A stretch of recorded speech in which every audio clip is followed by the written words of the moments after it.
Hello বন্ধুরা, Bengali spice চ্যানেলে তোমাদের সবাইকে স্বাগত জানাই। আজকে আমি তৈরি করেছি আলুর একটা অসাধারণ recipe, dry chilli potato recipe. এই রেসিপিটি প্রথম থেকে শেষ পর্যন্ত দেখো আর বাড়িতে তৈরি করো। দেখবে খুব কম সময়ে খুবই সহজে কত সুন্দর একটি রেসিপি তৈরি হয়ে যায়। তাহলে চলো তোমাদের সাথে শেয়ার করি।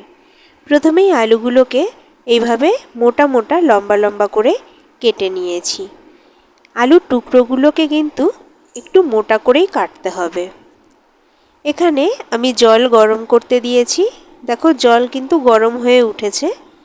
এখন এর ভেতরে আমি পরিমাণ মতো নুন দিয়ে দিয়েছি। জল ফুটে উঠলে আমি এর ভেতরে আলুগুলোকে দিয়ে দিচ্ছি। আলুটা কিন্তু আমি পুরোপুরি সেদ্ধ করব না, আলুটা মাত্র 10 বা 20% আমি সেদ্ধ করব, বা বলতে পারো আলুটাকে একটু সফট করে নেব। 2 থেকে 3 মিনিট পর আমি আলুটাকে তুলে নেব জল থেকে।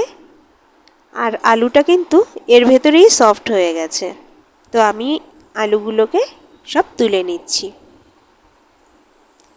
এটা খেয়াল রাখতে হবে আলুগুলো যেন কখনোই বেশি সেদ্ধ না হয়ে যায়।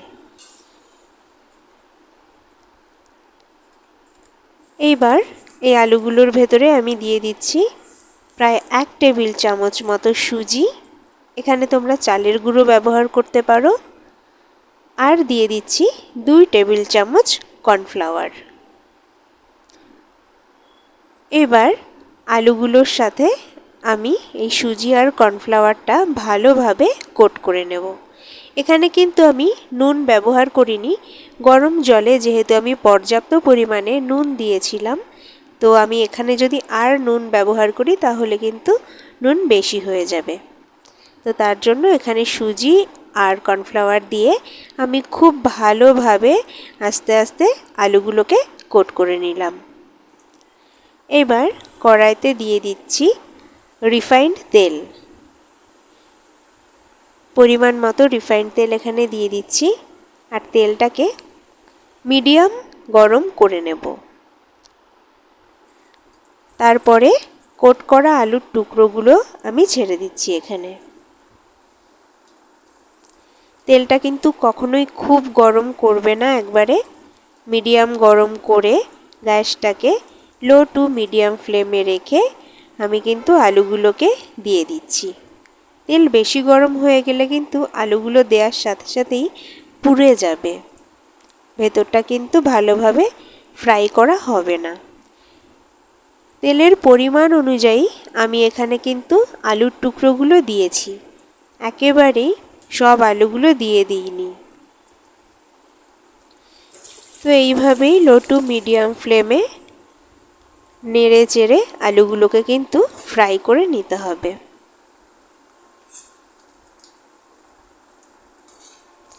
ভিডিওটা যদি তোমাদের ভালো লাগে লাইক কমেন্ট শেয়ার করে দিও আর সাবস্ক্রাইব করে চ্যানেলের পাশে থেকো।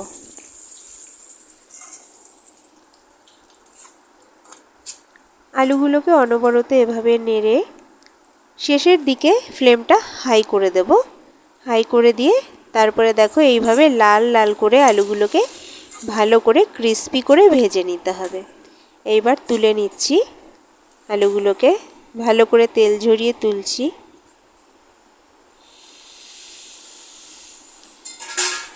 আওয়াজ শুনে তোমরা নিশ্চয়ই বুঝতে পেরেছো আলুগুলো কতটা ক্রিস্পি হয়েছে।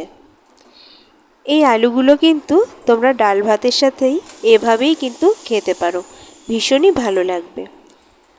আর যে আলুগুলো রয়েছে সেগুলোকেও আমি দিয়ে দিচ্ছি তেলের মধ্যে।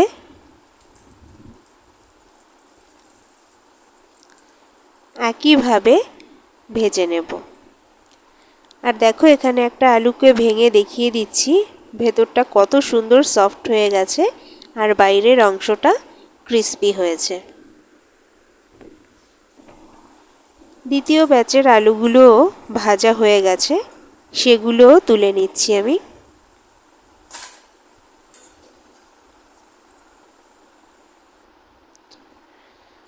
আর যে কটা আলু আছে সে কটাও কিন্তু আমি এখানে ভেজে নিচ্ছি।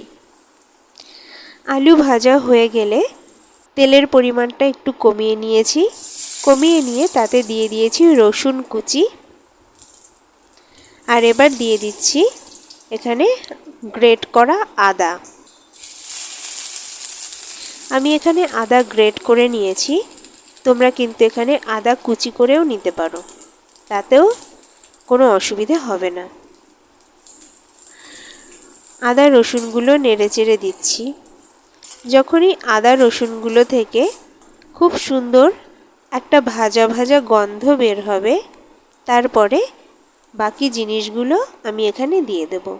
বাকি জিনিস বলতে আমি এখানে দিয়ে দিচ্ছি কেটে রাখা পেঁয়াজ আর ক্যাপসিকাম। পেঁয়াজ আর ক্যাপসিকামগুলো আমি মোটা মোটা লম্বা লম্বা করেই কেটে নিয়েছি, আলুর সাথে সামঞ্জস্য রেখে, তাতে দেখতে ভালো লাগবে। তোমরা যদি আলুগুলোকে ছোট ছোট টুকরো টুকরো চারকোনা করে কাটো, তাহলে ক্যাপসিকাম আর পেঁয়াজগুলোকেও কিন্তু ওরকম টুকরো করে নেবে, তখন আর লম্বাভাবে কাটবে না। আলুর সাথে সেই রকম টুকরো করে পেঁয়াজ আর ক্যাপসিকাম কাটলে দেখতে ভালো লাগবে। হাই ফ্লেমে 1 মিনিট ভেজে নেওয়ার পর এখানে আমি দিয়ে দিচ্ছি প্রয়োজন মতো নুন, পরিমাণ মতো হলুদ, একটু বেশি পরিমাণে লঙ্কার গুঁড়ো, দিয়ে দিচ্ছি সামান্য জিরে গুঁড়ো। এইবার ভালোভাবে পেঁয়াজ ক্যাপসিকামের সাথে শুকনো মশলাগুলোকে মিশিয়ে নেব।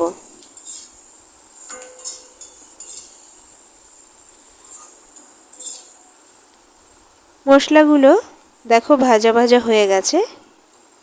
এখন আমি এর সাথে দিয়ে দিচ্ছি 1 টেবিল চামচ পরিমাণে টমেটো সস, আর দিয়ে দিচ্ছি 1 টেবিল চামচের মতো চিলি সস। যেহেতু এটা চিলি পটেটো হচ্ছে, তো চিলি সসটা তো লাগবেই। আর বাকি যে সয়া সসটা সেটা আমি এখানে দিচ্ছি না, খুব সহজভাবেই যেহেতু করছি রেসিপিটি, যার জন্য বেশি মশলা বা সসের সমারোহ এখানে করছি না। তো সসটাকে আমি মিশিয়ে নিয়েছি। সসটা যাতে পুড়ে না যায় তার জন্য সামান্য পরিমাণে জল দিয়েছিলাম এখানে। দেখো জলটা যখন শুকিয়ে আসবে, জলটা শুকিয়ে এসছে, আমি একটু নেড়ে চেড়ে নিচ্ছি। ক্যাপসিকাম আর পেঁয়াজগুলো কিন্তু পুরো সেদ্ধ হয়ে যাবে না, এখানে 50% মতো সেদ্ধ হয়েছে, একটু ক্রিস্পি ভাবটা থাকবে। এখানে দিয়ে দিচ্ছি কর্নফ্লাওয়ার গুলে রাখা হয়েছিল সেই জলটা। কর্নফ্লাওয়ার দেওয়ার সাথে সাথে কিন্তু ভীষণইভাবে ঘন হয়ে আসবে, তাই গ্যাসের ফ্লেমটা সম্পূর্ণভাবে লো করে দিতে হবে। এখানে স্বাদটা ব্যালেন্স করার জন্য দিয়ে দিচ্ছি 1/2 চা চামচ চিনি।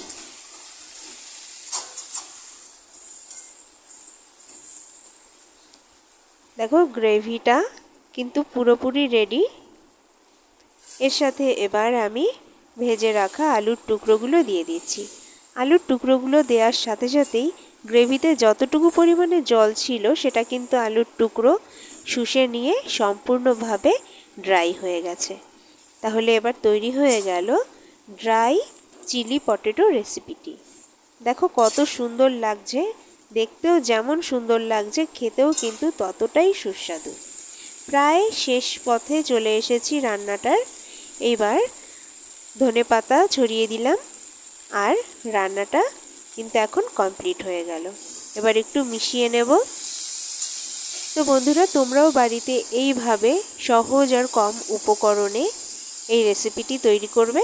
আশা করি তোমাদের অনেক ভালো লাগবে। তাহলে দেখা হবে পরের ভিডিওতে।